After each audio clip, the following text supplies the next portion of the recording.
ताज़ा तरीन ख़बरों, तजियों और तबसरों के साथ मैं हूँ अरशद अजीज़ मलिक।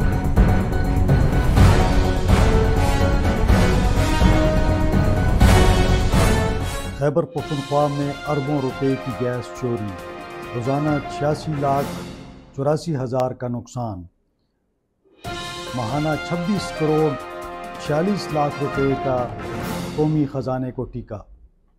अस्सलाम वालेकुम नाजरीन, उम्मीद है आप खैरियत से होंगे। आज नए व्लॉग के साथ मैं हाज़िर हूँ। आज बड़ा अहम टॉपिक है और आपको बताएंगे कि किस तरह मुल्की ख़जाने को नुकसान पहुँचाया जा रहा है। यूँ तो हम पाकिस्तान के अंदर करप्शन के ख़ात्मे की बात करते हैं, बदनवानी के ख़ात्मे की बात करते हैं, लेकिन मिन हैसुल कौम जो है हम इस पर अमल नहीं करते। यही हाल हमारे खैबर पख्तूनख्वा का है, जहाँ पे अरबों रुपए की गैस जो है वो चोरी की जाती है। जी हाँ, बिल्कुल।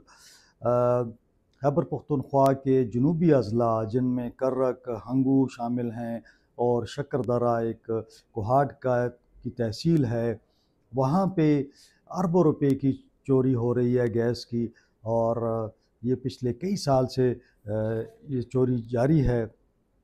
अभी जो रीसेंट फिगर आए हैं, मैं चाहूँगा कि वो मैं आपके सामने रखूँ।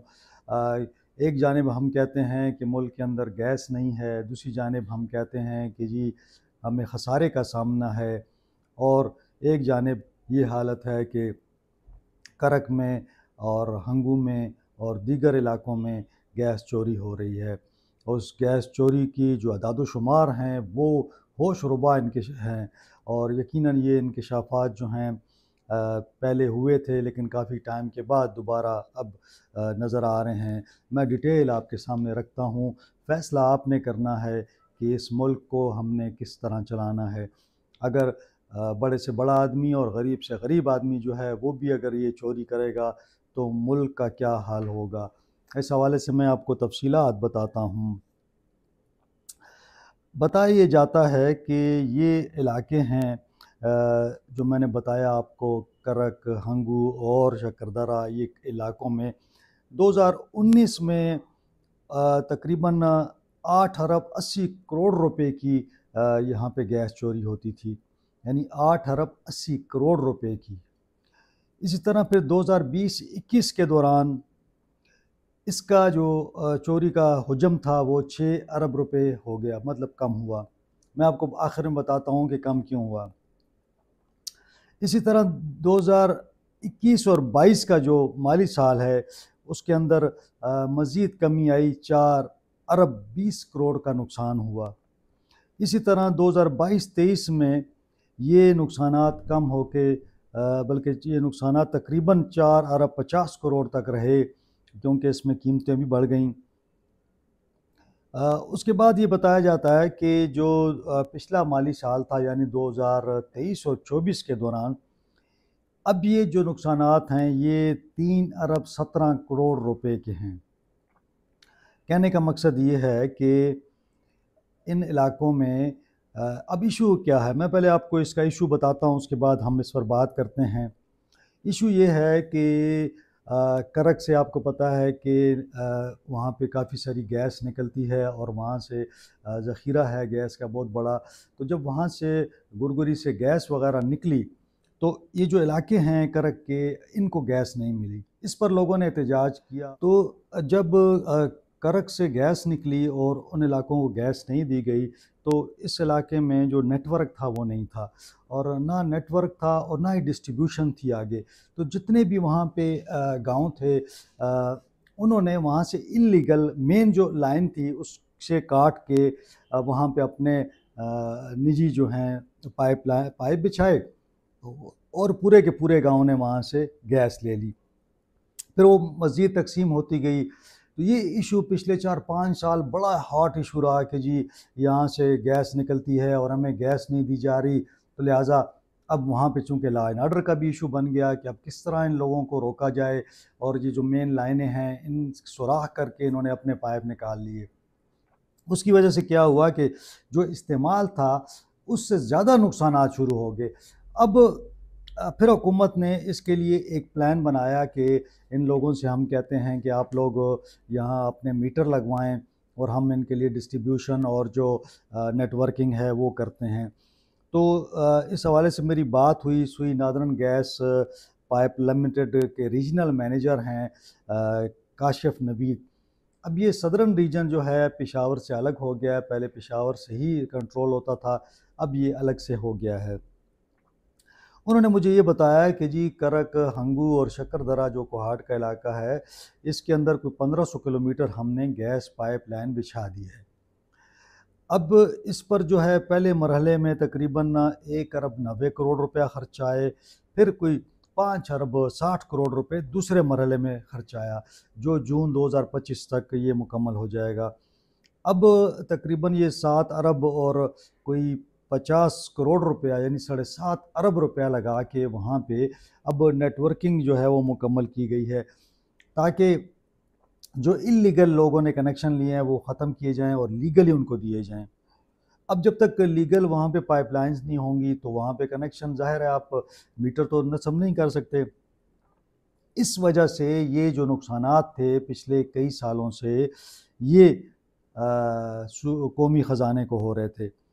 अब उनका ये भी कहना है कि अभी काफ़ी सारे इलाके रहते हैं जहाँ हमें मज़ीद 11 अरब रुपए दरकार होंगे ताकि हम ये जो डिस्ट्रीब्यूशन सिस्टम है इसको मुकम्मल तौर पर वहाँ बिछा सकें।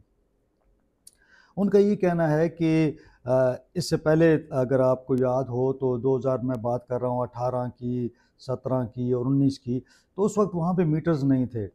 ज़ाहिर है जब आपकी सरकारी पाइपलाइन नहीं होगी, सरकारी डिस्ट्रीब्यूशन सिस्टम नहीं होगा, तो वहाँ पे तो कोई भी आपका जो है मीटर नहीं लगवाएगा।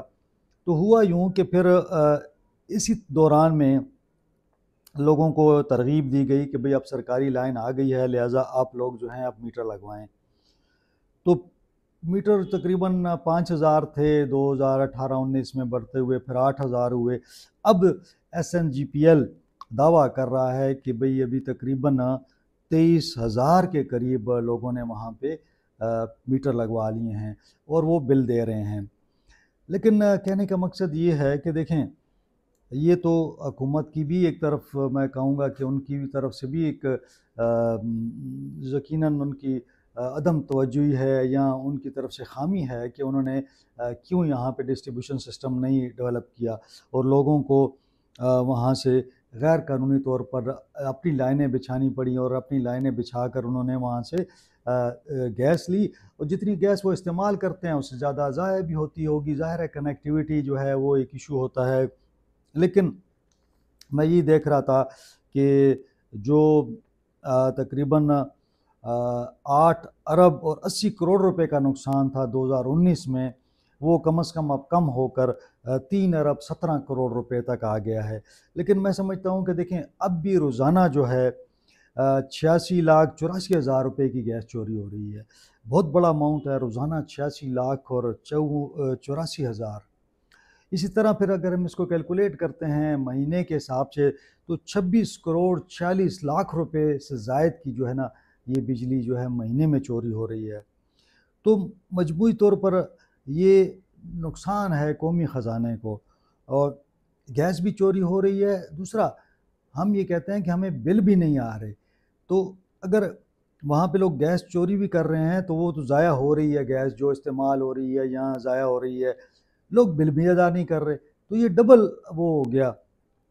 इसलिए अब ये जो इन्होंने मंसूबा शुरू किया है इसको इन्होंने रिहेबिलिटेशन का नाम दिया है कि ये रिहेबिलिटेशन मंसूबा जो है ये 2025 तक इनके पास फंड्स हैं और 25 के बाद जो है इनको मज़ीद फंडिंग 11 अरब की चाहिए होगी ताकि इसको मुकम्मल किया जा सके।